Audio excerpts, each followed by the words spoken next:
Fala galera, bom dia, boa tarde, boa noite, sejam bem-vindas, sejam bem-vindos ao Arete Jus. Está começando o quarto episódio da Lei 8.906, que trata sobre o Estatuto de Advocacia e a Ordem dos Advogados do Brasil, a OAB.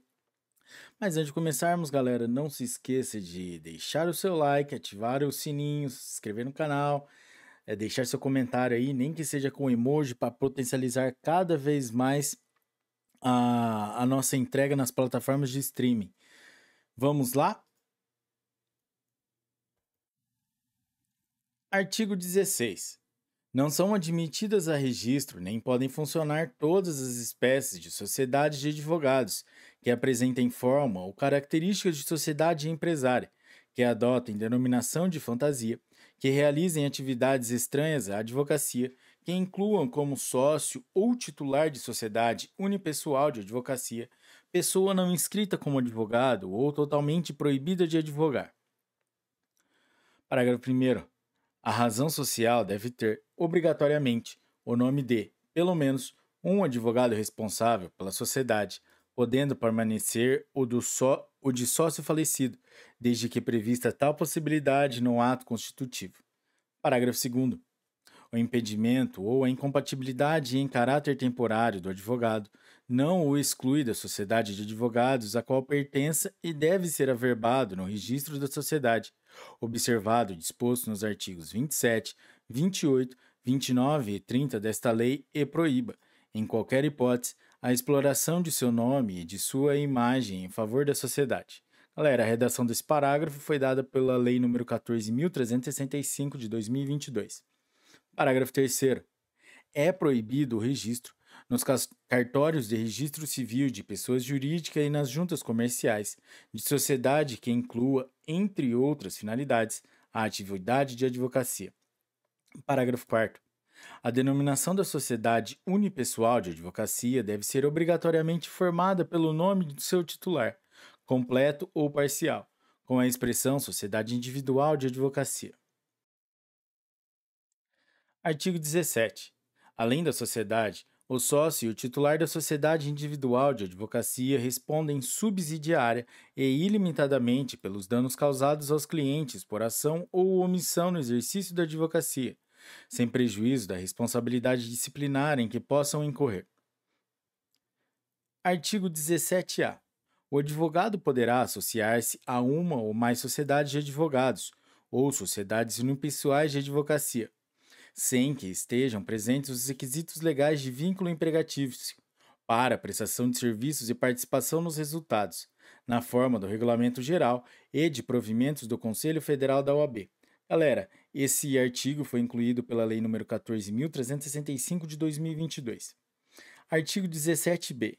A associação de que trata o artigo 17-A desta lei dar-se-á por meio de pactuação de contrato próprio, que poderá ser de caráter geral ou restringir-se a determinada causa ou trabalho, e que deverá ser registrado no Conselho Seccional da OAB, em cuja base territorial tiver sede a sociedade de advogados, que dele tomar posse. Galera, esse artigo também foi incluído pela Lei nº 14.365. Parágrafo único.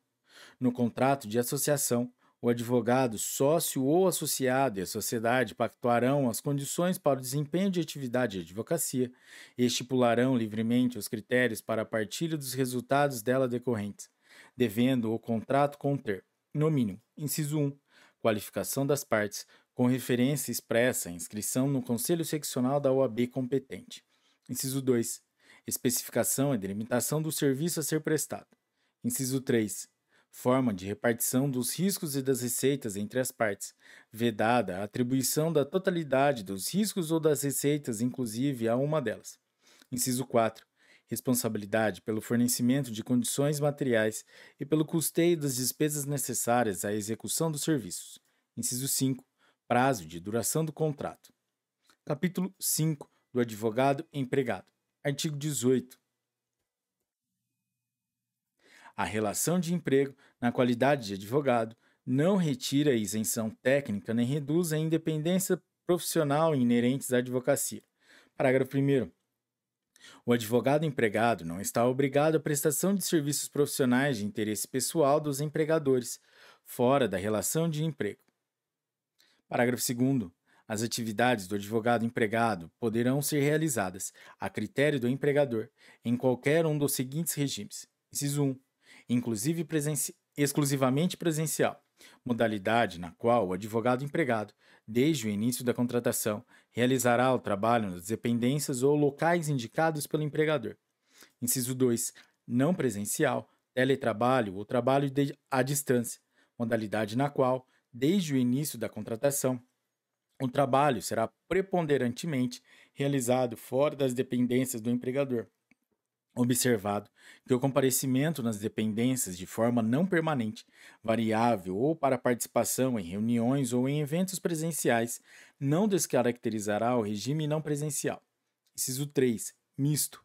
Modalidade na qual as atividades do advogado poderão ser presenciais, no estabelecimento do contratante ou onde este indicar, ou não presenciais, conforme as condições definidas pelo empregador em seu regulamento empresarial, independentemente de preponderância ou não.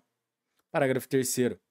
Na vigência da relação de emprego, as partes poderão pactuar, por acordo individual simples, a alteração de um regime para outro. Artigo 19. O salário mínimo profissional do advogado será fixado em sentença normativa, salvo se ajustado em acordo ou convenção coletiva de trabalho. Artigo 20. A jornada de trabalho do advogado empregado, quando prestar serviço para empresas, não poderá exceder a duração diária de 8 horas contínuas e de 40 horas semanais. Parágrafo 1º. Para efeitos deste artigo, considera-se como período de trabalho o tempo em que o advogado estiver à disposição do empregador, aguardando ou executando ordens no seu escritório ou em atividades externas, sendo-lhe reembolsadas as despesas feitas com transporte, hospedagem e alimentação. Parágrafo 2º. As horas trabalhadas que excederem a jornada normal são remuneradas por um adicional não inferior a 100% sobre o valor da hora normal, mesmo havendo contrato escrito. Parágrafo 3º.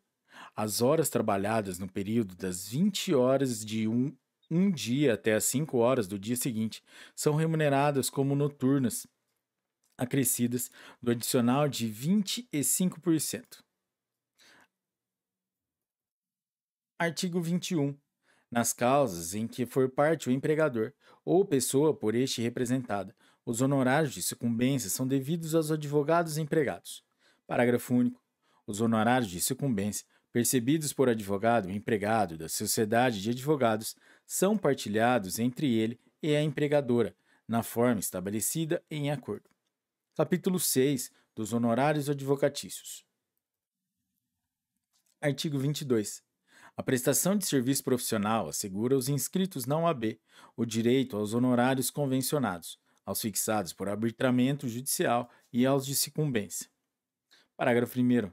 O advogado, quando indicado para patrocinar causa de juridicamente necessitado, no caso de impossibilidade da defensoria no local da prestação de serviço, tem direito aos honorários fixados pelo juiz, segundo tabela organizada pelo Conselho Seccional da OAB e pagos pelo Estado. Parágrafo 2º. Na falta de estipulação ou de acordo, os honorários são fixados por arbitramento judicial em remuneração compatível com o trabalho e o valor econômico da questão, observado obrigatoriamente o disposto nos parágrafos 2º, 3º, 4º, 5º, 6º, 6º-A, 8º-A, 9º, 10º e 10 do artigo 85 da Lei nº 13.105, de 16 de março de 2015, o Código de Processo Civil. Galera, essa redação foi dada pela a Lei nº 14.365. Parágrafo 3º. Salvo estipulação em contrário, 1/3 dos honorários é devido no início do serviço, o outro terço até a decisão de primeira instância e o restante no final.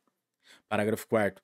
Se o advogado fizer juntar aos autos o seu contrato de honorários antes de expedir seu mandado de levantamento ou precatório, o juiz deve determinar que lhe sejam pagos diretamente, por dedução da quantia a ser recebida pelo constituinte, salvo se este provar que já os pagou.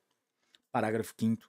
O disposto nesse artigo não se aplica quando se tratar de mandato outorgado por advogado para defesa em processo oriundo de ato ou omissão praticada no exercício da profissão. Parágrafo 6º.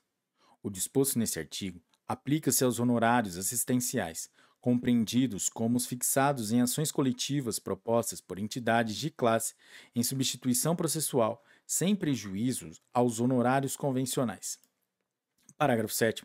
Os honorários convencionados com entidades de classe para a atuação em substituição processual poderão prever a faculdade de indicar os beneficiários que, ao optarem por adquirir os direitos, assumirão as obrigações decorrentes do contrato originário a partir do momento em que este foi celebrado, sem a necessidade de mais formalidades. Parágrafo 8º. Consideram-se também honorários convencionados aqueles decorrentes da indicação de cliente entre advogados ou sociedade de advogados, aplicada a regra prevista no parágrafo 9º do artigo 15 desta lei. Galera, esse parágrafo foi incluído pela Lei nº 14.365 de 2022. Artigo 22-A. Fica permitida a dedução de honorários advocatícios contratuais dos valores acrescidos, a título de juros de mora, ao montante repassado aos estados e aos municípios na forma de precatórios, como complementação de fundos constitucionais. Parágrafo único. A dedução a que se refere o caput deste artigo não será permitida aos advogados nas causas que decorram da execução de título judicial constituída em ação civil pública ajuizada pelo Ministério Público Federal. Artigo 23.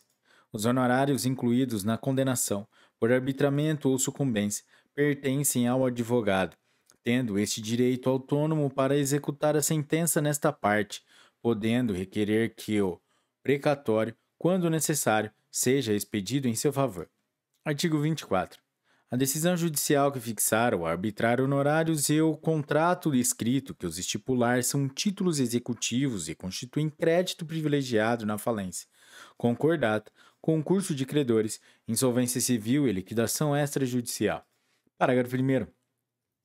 A execução dos honorários pode ser promovida nos mesmos autos da ação em que tenha atuado o advogado, se assim lhe convier.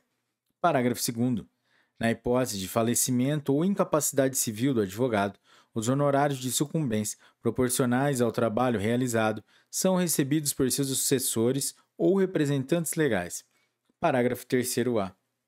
Nos casos judiciais e administrativos, as disposições, as cláusulas, os regulamentos ou as convenções individuais ou coletivas que retirem do sócio o direito ao recebimento dos honorários de sucumbência serão válidos somente após o protocolo de petição que revogue os poderes que lhe foram outorgados ou que noticie a renúncia a eles, e os honorários serão devidos proporcionalmente ao trabalho realizado nos processos. Parágrafo 4º. O acordo feito pelo cliente do advogado e a parte contrária, salvo a quiescência do profissional, não lhe prejudica os honorários, quer os convencionados, quer os concedidos por sentença. Parágrafo 5º.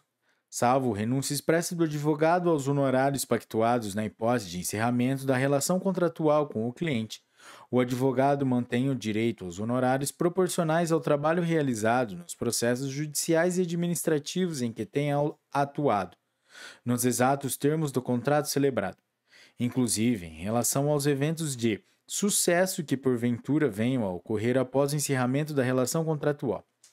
Parágrafo 6º. O distrato é a rescisão do contrato de prestação de serviços advocatícios, mesmo que formalmente celebrados, não configuram renúncia expressa aos honorários pactuados. Parágrafo 7º. Na ausência do contrato referido no parágrafo 6º deste artigo, os honorários advocatícios serão arbitrados conforme o disposto no artigo 22 desta lei.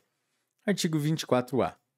No caso do bloqueio universal do patrimônio do cliente por decisão judicial, garantir-se-á ao advogado liberação de até 20% dos bens bloqueados para fins de recebimento de honorários e reembolso de gastos com a defesa, ressalvadas as causas relacionadas aos crimes previstos na Lei 11.343, de 23 de agosto de 2006, Lei de Drogas, e observado o disposto no parágrafo único do artigo 243 da Constituição Federal. Parágrafo 1º.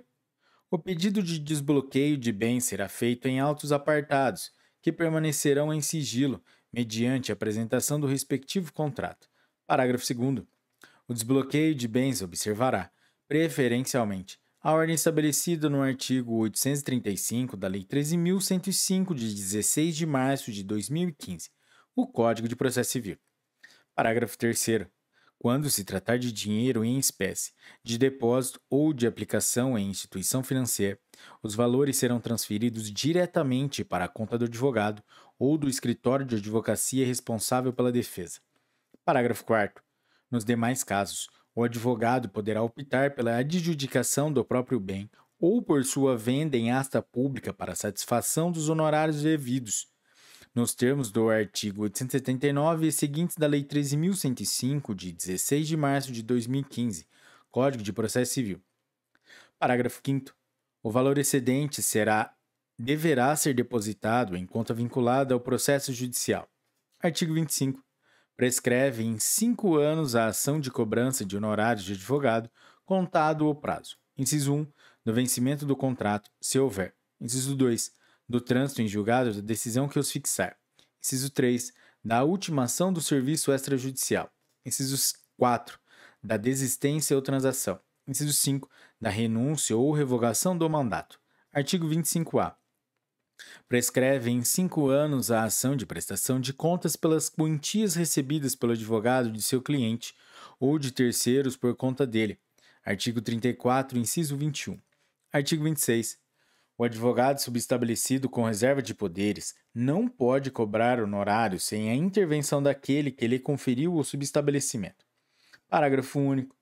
O disposto no caput deste artigo não se aplica na hipótese do advogado subestabelecido, com reservas de poderes, possuir contrato celebrado com o cliente. Galera, é isso aí. Esse foi o 4º episódio da Lei 8.906, que trata sobre o Estatuto de Advocacia OAB.